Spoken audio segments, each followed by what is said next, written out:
తాకట్లో ఉన్న మీ బంగారాన్ని విడిపించి ఆ రోజు ఆన్లైన్ రేటుకి కొంటాం. Sharma gold company. నమస్తే, వెల్కమ్ టు సుమన్ టీవీ. నేను పద్మిని. ప్రస్తుతంతో పాటు ప్రముఖ ఆధ్యాత్మికవేత్త, జ్యోతిష రత్న, వాస్తు జ్యోతిష పండితులు డాక్టర్ సూరంపూడి భానుకోటేశ్వరి గారు మనతో పాటు ఉన్నారు. మాట్లాడదాం. మేడం నమస్తే. మేడం జై శ్రీరామ్, శ్రీమాత్రే నమః, శ్రీ గురుభ్యో నమః. ముందుగా మీకు శ్రీ పరాభావనామ సంవత్సర ఉగాది శుభాకాంక్షలు మేడం. ధన్యవాదాలు పద్మిని. మీకు మరియు సుమన్ టీవీని వీక్షిస్తున్న వీక్షకులందరికీ కూడా పరాభవ నామ సంవత్సర శుభాకాంక్షలు. ఈ ఉగాది మీ జీవితాల్లో నవవసంతాన్ని మన జీవితాల్లో నవవసంతాన్ని కురిపించాలని, మన అందరం కూడా ఆనంద డోలికల్లో తేలిపోవాలని చెప్పి, మనకున్న కష్టాలన్నీ కూడా తగ్గిపోవాలని చెప్పి జగన్మాతని మనందరి తరఫున మనస్ఫూర్తిగా ప్రార్థిస్తున్నాను. థ్యాంక్ యూ అండి. Thank you so very much. ఒక్కసారి ఈ ద్వాదశ రాశులకి కూడా మనం ఖచ్చితంగా రాశి ఫలాలు అంటే తెలుసుకోవాలని అంటే అది ఉగాదికి మాత్రమే మనకు ఉన్నటువంటి సాంప్రదాయం. కాబట్టి మరి పరాభావన సంవత్సరం పేరేమో పరాభావం కదా, మరి అవమానం కదా, ఒకంత భయంగా ఉంది. మరి అంత భయపడాల్సిన అవసరం ఉందా? ద్వాదశ రాశులకి కూడా ఎటువంటి ఫలితాలను ఇవ్వబోతోంది? గోచారం ఒక్కసారి మీ ద్వారా తెలుసుకోవాలనుకుంటున్నాను. తప్పకుండా పద్మిని. పరాభవం అనేది గోచారం మనకి ఇప్పుడు జూలై వరకు కూడా గురు భగవానుడు మిథున రాశిలో ఉంటాడు. జూలైలో మిథున రాశి నుంచి కర్కాటక రాశిలోకి వస్తారు. శనేశ్వరుడు మటుకు మీన రాశిలోనే ఉంటారు, శని మహారాజు. రాహుకేతువుల ట్రాన్సిట్ ఈ డిసెంబర్లో మారుతుంది, 2026 డిసెంబర్లో. వీళ్ళు ఏంటంటే ఊరందరిది ఒక దారి అయితే ఉలిపిట్టది ఒక దారి అన్నట్టు అనమాట. వాళ్ళు ఉండేది రిట్రోగ్రేషన్ లో ఉంటారు కాబట్టి కుంభం నుంచి మకరానికి, అలాగే సింహంలో ఉన్న కేతు భగవానుడు కర్కాటకానికి వెళ్తారు. బట్ ఇదేంటంటే ఒక మేజర్ ఇంపాక్ట్ అనేది డెఫినెట్ గా ఈ సంవత్సరము అన్ని సంవత్సరాలు వచ్చే మనకి ఉగాది ఫలితాలు ఒక ఎత్తు అయితే, డెఫినెట్ గా ఈ సంవత్సరం ఒక బ్యూటిఫుల్ థింగ్స్ అనేవి అందరి జీవితాల్లో ఉండబోతున్నాయి. అవమానం ఉంటుంది అన్ని రాశుల వాళ్ళకని కాదు, కొన్ని రాశులు అది మనం రాశి వాళ్ళకి మాట్లాడుకున్నప్పుడు ఏ రాశి వాళ్ళకు ఉంటుంది అనేది నేను స్పెసిఫిక్ గా చెప్తాను. బట్ ఇదేంటంటే ఈ గురు భగవానుడు కర్కాటక రాశిలోకి రావడం అనేదే అందరి జీవితాన్ని సువర్ణమయం. ఆయన ఏంటంటే మిడాస్ టచ్, ఆయన ఎక్కడ ఉంటే అందుకే గురుబలం గల వ్యక్తులు కూడా వాళ్ళ ఆరా ఉంటే అదేంటంటే వాళ్ళకి మిడాస్ టచ్ అయిపోతుంది అనమాట. సో అది గురుబలం, కేవలంగా గురుబలమే మిడాస్ టచ్. పట్టిందంతా బంగారం అనేది ఆయన ఇవ్వగలుగుతాడు.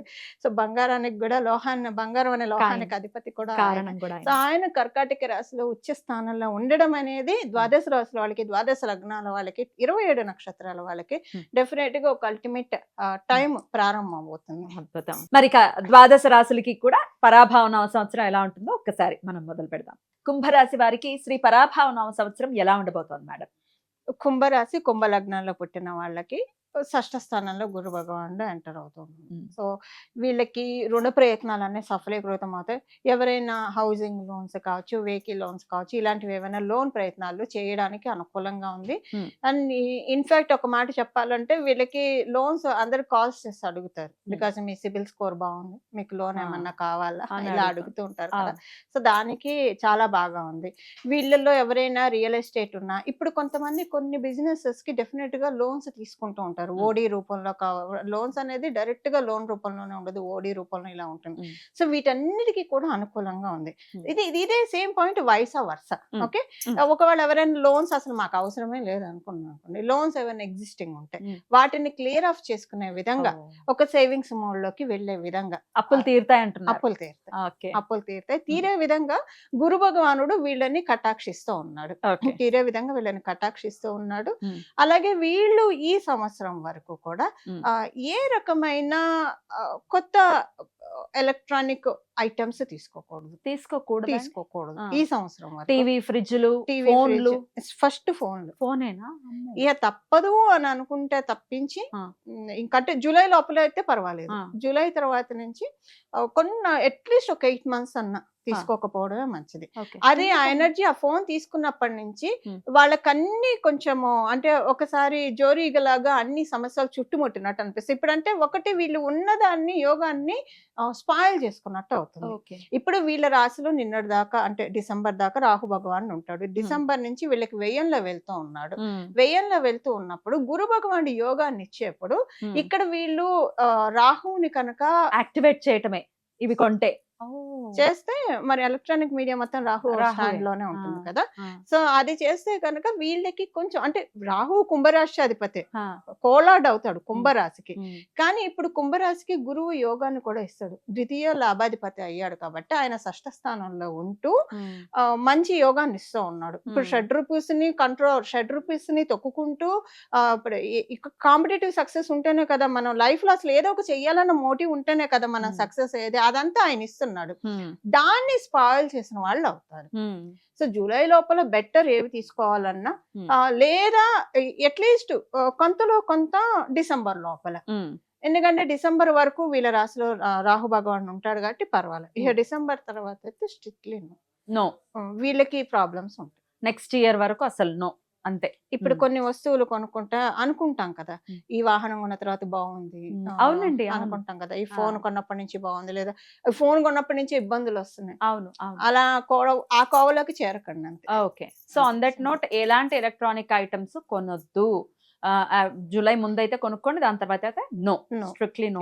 అంటే డిసెంబర్ వరకు కొంత వేవర్ ఉంది అనుకోండి. డిసెంబర్ తర్వాత అయితే Strictly no. నో. ఏదన్నా ఉన్నా కూడా ముందే తీసుకోవాలి. ఒకవేళ సపోజ్ తీసుకోవాల్సిన అన్కండిషనల్ సిచ్యువేషన్ వస్తే తీసుకుంటే ఏమవుతుందంటే అప్పుడైనా గురు భగవానుడు ఇచ్చేది ఇస్తాడు. Hmm. కాకపోతే ఆయన ఏం చేస్తాడంటే అది ఇవ్వాలంటే మరి దాన్ని ఏదో రకంగా ఒక అవమానం జరుగుతుంది. అవమానం గురు భగవానుడు ఎప్పుడైనా సరే ఆయన ఏదైనా యోగాన్ని ఇవ్వాలి అని అనుకుంటే అవమానం వస్తుంది. అవమానం వచ్చే యోగాన్ని ఇస్తాడు. ఓకే. ఇప్పుడు మార్క్స్ ఇవ్వాలంటే ఒక యాక్సిడెంట్ చేసి ఇస్తాడు. అంటే బాగోకపోతే అంటే ఎప్పుడు ఇవ్వాలంటే అలా కాదు. వాళ్ళు ఇప్పుడు కర్కాటక సింహరాశి వాళ్ళకి ఆయన పరిపూర్తి రాజయోగ కారకుడు. ఆయన ఇనిమికల్ ప్లేసెస్ లో ఉన్నాడు అనుకోండి, సరిపడని ప్లేసెస్ లో యోగాన్ని ఇవ్వాలి. ఎలా ఇస్తాడు? ఒక యాక్సిడెంట్ చేసి ఎక్కడో చంద్రుడికి మచ్చలాగా ఒక చిన్న మచ్చ ఇచ్చేసి అప్పుడు ఇస్తాడు. అంటే ఒక్కొక్క గ్రహం ఒక్కొక్క తీరుతో ఉంటుంది. జూపిటర్ ఏంటంటే అవమానాన్ని ఇస్తాడు. అవమానాన్ని ఇచ్చి వీనస్ అయితే అందాన్ని తీసేస్తాడు. కొంతమందికి స్పాట్స్ రావటం లాంటివి జరుగుతాయి. సడన్ గా ఇంత అందంగా ఉన్న వాళ్ళు ఇలా అయిపోయారేంటి అన్నాను. సో పర్టికులర్ టైమే ఉంటుంది, లైఫ్ లాంగ్ ఏమి ఉండదు. దాని తర్వాత నలిఫ్ అయిపోతుంది. అయితేనే ఆ తర్వాత యోగం వస్తుంది. రైట్. చాలా కీ పాయింట్ అండి తెలుసుకోవాల్సింది. ఏదో మామూలు జనరల్ గా ఇప్పుడు ఫోన్ కొనేసుకోవడం అనేది it is a common thing ఇవాళ రేపు అయితే కదా. సో ఇది ఖచ్చితంగా కుంభరాశి వారు దృష్టిలో పెట్టుకోవాలి. అద్భుతంగా తెలియజేశారు. మరి అయినప్పటికీ ఈ సంవత్సరం అంతా సాఫీగా వెళ్ళాలంటే వీళ్ళు చేసుకోవాల్సిన ఆరాధన కూడా ఒక్కసారి చెప్పండి. పరిహారం పద్మిని, ఈసారి ద్వాదశ రాశుల వాళ్ళకి, ద్వాదశ లగ్నాల వాళ్ళకి ఎప్పుడైతే శనైశ్వరుడు కుంభరాశిలో వచ్చారో అందరికి కామన్ రెమెడీ ఉంటుంది. ఇప్పుడు గురు భగవానుడు కర్కాటక రాశిలో రావడము, సో అందరికి కామన్ రెమెడీ ఉంటుంది. అందరూ గురుబలాన్ని పెంచుకోవాలి. మీ దాంట్లో గురుబలం ఉంటే ఉండొచ్చు గాక మళ్ళీ పెంచుకోవడము. సో అంటే మనకి ఏమన్నా వస్తాయంటే మనం ఏం కాదని చెప్పాం కదా. ఇవాళ వండుకున్నాం అంటే బియ్యం బస్తా తెచ్చిస్తా అంటే ఈ పూట వండుకున్నాం అని ఎవరని చెప్పాం కదా, పెట్టుకుంటాం కదా, రేపటికి ఉంచుకుంటాం కదా. అలా ఇది బాగా పనిచేస్తుంది. గురుమూర్తుల్ని ఆరాధించాలి. గురు రాఘవేంద్ర స్వామిని ఆరాధిస్తారా, మేధ దక్షిణ మూర్తి స్వామిని ఆరాధిస్తారా, దత్తాత్రేయుని ఆరాధిస్తారా, సాయిబాబాని ఆరాధిస్తారా, ఎవరైనా సరే గురువులు మీరెవరినైతే, లేదా కృష్ణం వందే జగద్గురు అంట, కృష్ణ పరమాత్మని మించిన గురువులు. సో ఇలాగ ఆరాధిస్తూ అమ్మవారు గురుమూర్తి రూపంలో ఉంటుంది. గురుమూర్తి, గురుమాత, గోమాత, గుహజన్మం అని మనకి లలిత సహస్రనామంలో ఉంటుంది. సో గురుమూర్తి రూపంలో అమ్మవారు రాజశ్యామల అమ్మవారి రూపంలో, సరస్వతి అమ్మవారి రూపంలో మనకి ఉంటారు. వాళ్ళనైనా ఆరాధించవచ్చు. ఎక్కువగా ప్రతిరోజు స్నానం చేసిన వెంటనే ఇమ్మీడియట్ గా ప్రతి రాశి వాళ్ళు, ప్రతి లగ్నం వాళ్ళు, 27 నక్షత్రాల వాళ్ళు దేవుడికి ఎలానో పూజ చేసుకుంటాం.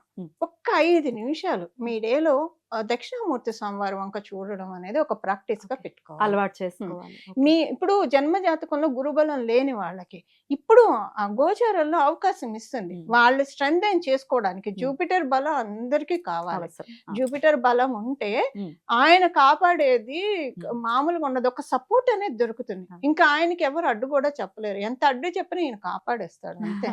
ఎందుకంటే దేవదానాలకి యుద్ధం అయినప్పుడు ఎండ్ ఆఫ్ ద డే దానవులు ఓడిపోతారు, దేవతలు గెలుస్తారు. సో ఈ మన లైఫ్ లో ఉన్న ఈ దేవదానవ సంగ్రామం నుంచి మనము, ఒక దానవులు అంటే కష్టాలు అనుకుందాం కాసేపు, కష్టాల నుంచి బయటపడి విజయాన్ని కైవసం చేసుకోవాలంటే దైవతా బలం కావాలి, గురు బలం కావాలి.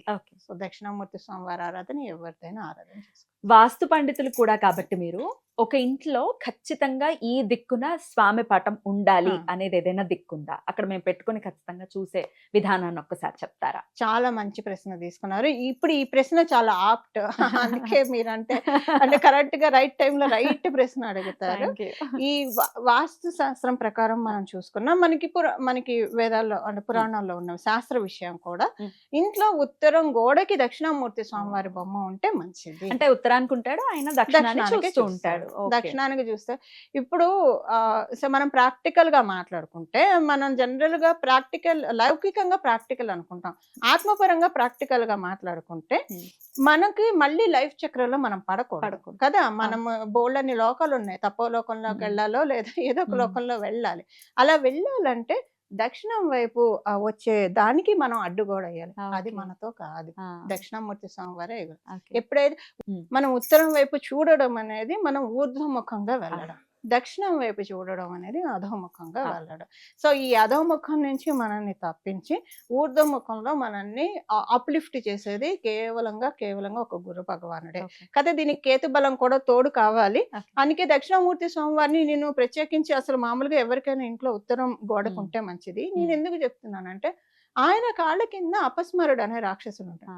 ఆయనే మన రాహుకేతువుగా భావించి దీన్ని తొక్కేసి, అంటే నాకు మళ్ళీ లైఫ్ సైకిల్లో వాళ్ళకి ఎక్కువగా లైఫ్ సైకిల్లోకి తెచ్చేది, ఆ లైఫ్ సైకిల్లోకి రాకుండా నన్ను కాపాడు, ఈ జీవుని కాపాడు. ఎప్పుడైతే మనం జీవుడు అని అనుకుంటూ ఉంటామో ఇలానే ఉండిపోతాం. కానీ ఈ జీవాత్మ పరమాత్మే జీవాత్మ. అందుకే మనకు ఉపనిషత్తుల్లో చెప్తారు కదా, శ్వేతకేతు తత్వమసి అనే ఒక కథ ఉంది, అది చెప్తారు. సో అంటే తత్వం మనం తెలుసుకోవాలి. అది మనకిచ్చేది కేవలంగా దక్షిణామూర్తి స్వామివారు. అద్భుతం. లేదా ఏ గురు రూపమైనా పెట్టుకోవచ్చు. ఉత్తర గోడకి మాత్రం ఖచ్చితంగా దక్షిణామూర్తి పటాన్ని పెట్టుకుని ఆయన్ని అసలు ఎంత సుందరంగా ఉంటారో, అంటే ఎంత ప్రశాంత చిత్తులై ఉంటారో చిన్ముద్రతోటి. ఖచ్చితంగా అలా మనం పెట్టుకుంటే మన ఇంటికి ఎవరైనా వచ్చినా పద్మిని, మీ ఇంటికి వస్తే దేవాలయానికి వచ్చినట్టు ఖచ్చితంగా చెప్పే తీరుతారు పద్మిని, అందులో డౌటే లేదు. అద్భుతం. హాయిగా ఉంది, మీ ఇంటికి వస్తే ఒక దేవాలయం లాగా ఉంది, ప్రశాంతంగా ఉంది. అంటే మన చోటి ఉండాలి అని అనుకుంటారు. ఇది ఏంటంటే స్వామివారి గొప్పతనం. మనం ఆయన వంక చూసినా చూడకపోయినా ఆయన రేస్ మనకి పడుతూ ఉంటాయి, చూసారు. అది మనకి అసలు అలా చూసుకుంటే, ఆత్మతత్వంగా చూసుకుంటే మన మనసులో మొత్తం ఇక్కడంతా కూడా నా చుట్టూ దక్షిణామూర్తి స్వామివారు ఉన్నారని మనం భావించుకుంటే మన ఒక బ్యూటిఫుల్ ఆరాలో ఉన్నట్లు. ఖచ్చితంగా చాలా అద్భుతంగా మాకు తెలియజేశారు. ద్వాదశ రాశుల వాళ్ళకి కూడా ఈ పరాభావన సంవత్సరం ఎలా ఉండబోతోంది అనేది సవివరంగా తెలియజేశారు. చెప్పినటువంటి పాయింట్స్ అన్నిటినీ కూడా వారి రాశి రీత్యా ఖచ్చితంగా దృష్టిలో పెట్టుకుని చాలా మటుకు మంచి యోగవంతమైనటువంటి సంవత్సరంగానే ఉండబోతోంది అనేది నాకు అర్థమైనటువంటి విషయం. అది గురు భగవానుడి చేత. సో అందరం కూడా సంతోషంగా ఉండాలి ఈ సంవత్సరం అంతా అని మనస్ఫూర్తిగా కోరుకుంటూ చాలా చక్కటి వివరణ అందించారండి. కృతజ్ఞతలు. నమస్కారం అండి. మంగళం. నమో భగవతే వాసుదేవాయ.